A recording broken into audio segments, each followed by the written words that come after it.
Good evening, class. I'm Kevin Allison. I'll be presenting the HomseSENSE RFID project's scope and risk management. Scope management with a focus on efficiency. PMBOK section 5.1.3.3 calls out the requirements traceability matrix, the RTM. The RTM ensures that each requirement adds business values and links objectives to the end product. I'm going to show you guys how a project manager develops an efficient RTM, following 4 simple steps. Step 1. Identify what you want to track. Tracking software requirements calls for a lot of time and discipline. While you would benefit from tracking business requirements, mock-ups, and function points, your busy schedule may not allow you to do so. Realistically, you might only want to track 2 or 3 specific items at one time. Step 2. Determine who's responsible for what. Managing the RTM is a very tedious task, so you might want to delegate this responsibility to a project engineer. Empowerment is crucial here.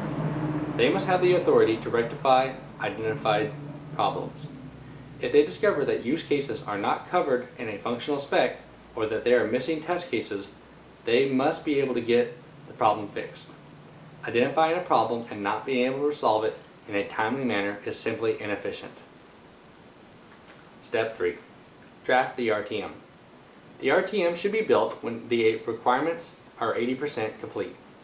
Drafting it too early will be inefficient because of the frequent alterations. And waiting too long will not allow you to identify gaps in a timely manner. Step 4. Keep it up to date. The RTM is a tool that needs to be updated throughout the entire project lifecycle. New requirements should be added, and obsolete requirements should be struck through and or deleted. Now on to risk management. Here the focus is on communication. Per PMBOK 4th edition, section 11.2, risk identification and plan responses are given. I'm going to help show you how a project manager communicates risk without creating fear and getting the project canceled. I have 4 steps. First step. Brief only the risks that are verified and accurate. Otherwise, you could release information that has not been double-checked and run the risk of misleading the stakeholders and undermining your team's credibility. Step 2. Deliver risk with a positive manner. You need to believe in what you're communicating. Otherwise, no one else will. Remember, it's not always what you say, but how you say it. Step 3. Prepare to explain evolving information. Be prepared to explain uncertainties. If you suspect that the data or information may drastically change the project situation, give the audience a heads up. Also, always know how the information was gathered and how conclusions have been reached.